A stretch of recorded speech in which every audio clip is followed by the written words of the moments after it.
ఒక్కసారి కొమ్మూరి గోల్డ్ కి కాల్ చేయండి. తాకట్లో ఉన్న మీ బంగారాన్ని విడిపించి మార్కెట్ ప్రైస్ కి వాళ్ళు కొనుక్కుని మిగతా డబ్బులు మీకు ఇచ్చేస్తారు. హాయ్, వెల్కమ్ టు మనం టీవీ. మన టీవీ మన కోసం నేను మీ జర్నలిస్ట్ మనోజ్. సో నియోజకవర్గాల పునర్విజనలో భాగంగా పులివెందుల కాన్సెన్సీ ఇప్పుడు సోషల్ మీడియాలో తెగ వైరల్గా మారుతుంది. అక్కడ ఒక మహిళ నుంచోవాలని చెప్పి ఇంకా జగన్మోహన్ రెడ్డి గారికి స్పేస్ లేదు, అక్కడ షర్మిల పోటీ చేస్తారు, విజయమ్మ పోటీ చేస్తారు అని చెప్పి ఇలాంటి కాన్సిక్వెన్స్ సోషల్ మీడియాలో తెగ వైరల్ అవుతుంది. అసలు ఎంతవరకు ఇది కరెక్ట్, మరి ఒకవేళ నిజంగా మహిళ పోటీ చేయాలనుకుంటే ఎవరు పోటీ చేస్తారు జగన్మోహన్ రెడ్డి గారు? సో మాట్లాడదాం. మనతో పాటు జాయిన్ అయ్యారు ప్రముఖ political analyst and senior journalist Katta Karthik గారు. నమస్కారం సార్. ఇప్పుడు పులివెందుల మహిళ అంటే భారతీరెడ్డి గారి నుంచి పెడతారా లేకపోతే ఇంకెవరైనా మహిళల నుంచి పెడతారా? అంటే ఎమ్మెల్యే స్థానాలు, ఎంపీ స్థానాలు దేశంలో పెరుగుతున్నాయి అనేటువంటి మాట ఎప్పుడైతే వచ్చిందో, నియోజకవర్గాల పునర్వ్యవస్థీకరణ జరుగుతుంది దేశవ్యాప్తంగా అనేటువంటి టాక్ ఎప్పుడైతే వచ్చిందో, అమిత్ షా గారి నోటి నుంచి ఆ మాట ఎప్పుడైతే వచ్చిందో, ఆ బిల్లు రెడీ అవుతుంది, మహిళలు కూడా 33% రిజర్వేషన్ అనేటువంటి మాట ఎప్పుడైతే వచ్చిందో, రకరకాల ఊహాగానాలు స్టార్ట్ అయ్యాయి. ఇప్పుడు ఆంధ్రప్రదేశ్లో అంటే అమిత్ షా గారు చెప్తున్న ప్రకారం అసెంబ్లీ స్థానాలు అండ్ పార్లమెంట్ స్థానాలు 50% పెరుగుతాయి. అంతే కదా. ఇక్కడ రెండు యాంగిల్స్ లో మనం మాట్లాడుకుందాం. ఇప్పుడు ఆంధ్రప్రదేశ్ అసెంబ్లీ స్థానాలు ఎన్ని పెరుగుతాయి? మామూలుగా 175 ఉన్నాయి. 50% అంటే ఇంకొక 88 పెరుగుతాయి, అంటే 263 అవుతాయి. అంతే కదా. ఇప్పుడు 263 కూడు 3 కూడు 2 + 6 ఎంత? 2 + 6 8. 8 + 3 ఎంత? 11. వైసీపీ లక్కీ నెంబర్ ఎంత? Magic figure 11. సరే, అది పోనీ. తర్వాత నేనేమంటానంటే ఆంధ్రప్రదేశ్ లో పార్లమెంట్ స్థానాలు ఎన్ని ఉన్నాయి? 25. దాంట్లో సగం అంటే ఎంత? 50% అంటే 12.5 అంటే 13 + 25 కూడా 13 + 25 38 కదా. 3 + 8 కూడా 3 + 8 11. 3 + 8 11 అయింది. ఇక్కడ కూడా వైసీపీ లక్కీ నెంబర్ వర్కౌట్ అయింది. ఇప్పుడు ఇవన్నీ చూసిన తర్వాత వైసీపీకి అదృష్టం పట్టినట్టు పట్టింది కాబట్టి పులివెందుల కూడా రిజర్వేషన్ మారబోతుంది. మామూలుగా మహిళలకు 33% అన్నారు కదా.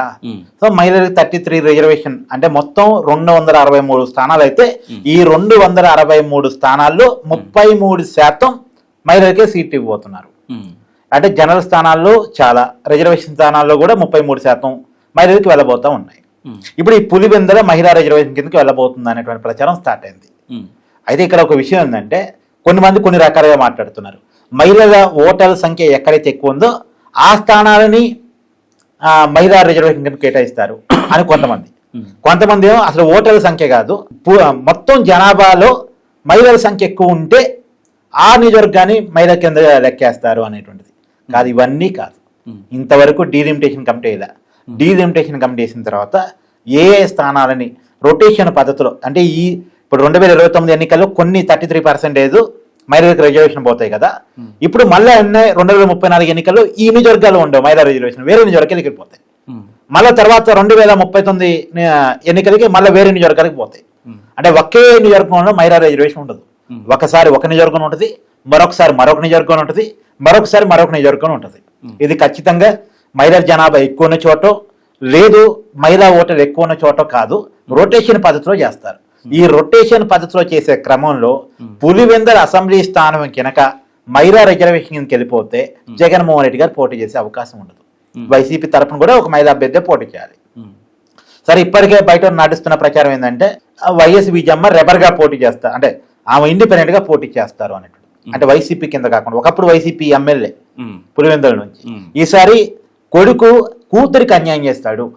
తర్వాత సొంత రాజశేఖర రెడ్డి కుటుంబానికి జగన్మోహన్ రెడ్డి వల్ల అన్యాయం జరిగింది కాబట్టి మా కుటుంబానికి కంచి కోటైన పులివెందుల స్థానంలో మా కుటుంబానికి అన్యాయం చేసిన జగన్మోహన్ రెడ్డి ఎమ్మెల్యేగా ఉండటానికి వీల్లేదు అనేటువంటి ఏకైక ఎజెండాతో వైఎస్ విజయమ్మ పులివెందులలో పోటీ చేయబోతున్నారు ఇండిపెండెంట్ గా. ఎందుకంటే ఆమె ఏ పార్టీలో లేరు కాబట్టి.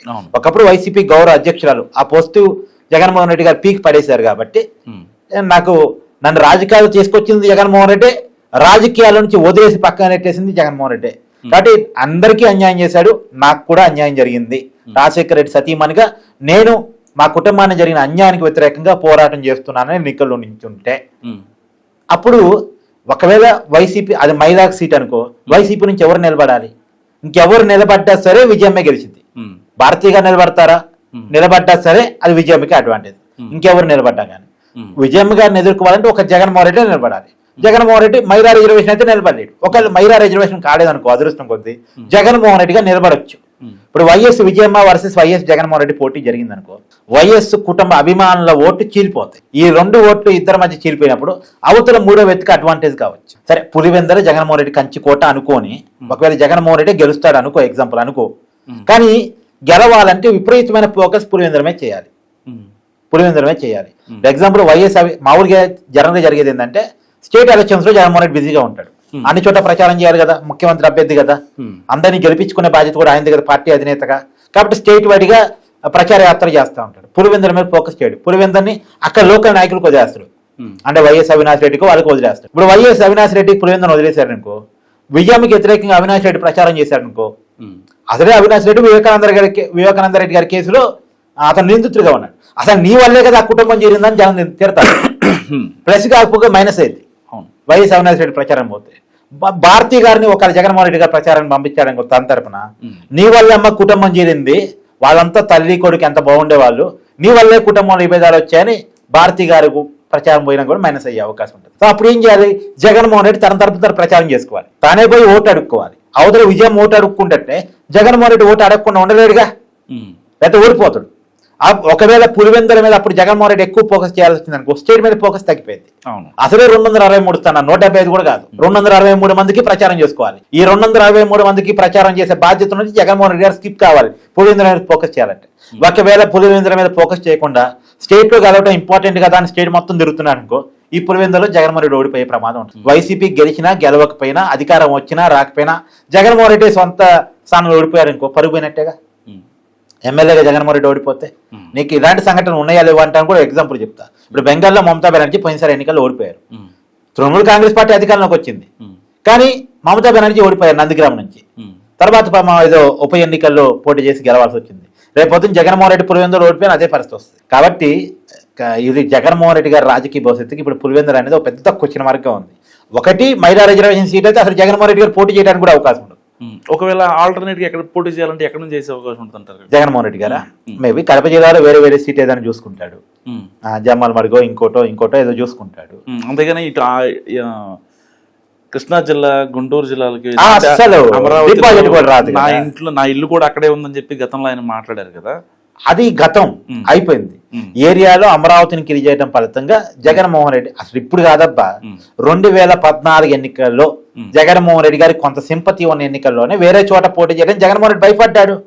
అప్పుడు సిట్టింగ్ ఎమ్మెల్యేగా వైఎస్ విజయం ఉంటే, అమ్మా నువ్వు వైజాగ్ ఎంపీగా పో, నేను ఇక్కడ పోటీ చేస్తా అని ఆమెను వైజాగ్ ఎంపీగా పంపించాడు. అసలు కడప ఎక్కడా, వైజాగ్ ఎక్కడా? అందులో ఎమ్మెల్యేగా ఉన్న వ్యక్తిని ఎంపీగా పంపిస్తే ఆమె ఎక్కడ గెలవాలి పాపం, ఆమెకేం రాజకీయాలు తెలుసు. అంటే తల్లి ఓడిపోయినా పర్లేదు, తను మాత్రం సేఫ్ జోన్ సీట్ లో ఉండాలని చెప్పేసి తల్లి రాజకీయంగా ఉండకూడదు, ఇక అయిపోయింది. తల్లి వల్ల కలగాల్సిన లబ్ధంతా జరిగిపోయింది, సింపతి వచ్చింది, పార్టీ క్లిక్ అయింది, ఇక కాన్ఫిడెన్స్ వచ్చింది, అధికారంలో వస్తానే కాన్ఫిడెన్స్ వచ్చింది.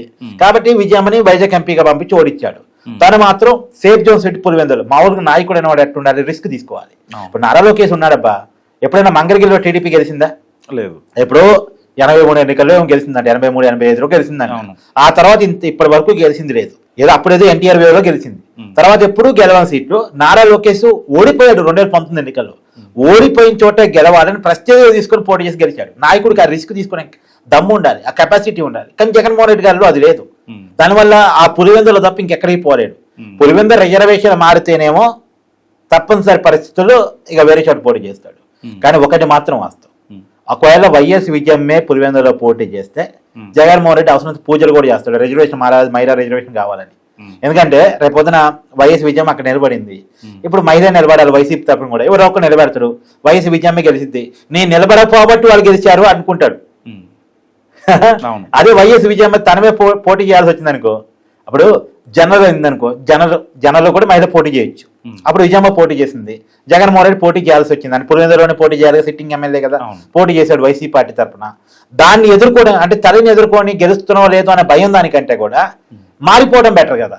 మారిపోవడానికి కారణం కావాలి, ఎందుకు మారే పులివెందుల నుంచి భయపడ్డావా అంటారు, నీ తల్లి పోటీ చేసింది కాబట్టి భయపడ్డావా అంటారు. అప్పుడు అసలు రిజర్వేషన్ మారింది అనుకో, ఆ బాధ లేదు, రిజర్వేషన్ మారింది కాబట్టి బయట వేరే చోట పోటీ చేస్తున్నా అని చెప్పుకోవడానికి ఉంటుంది.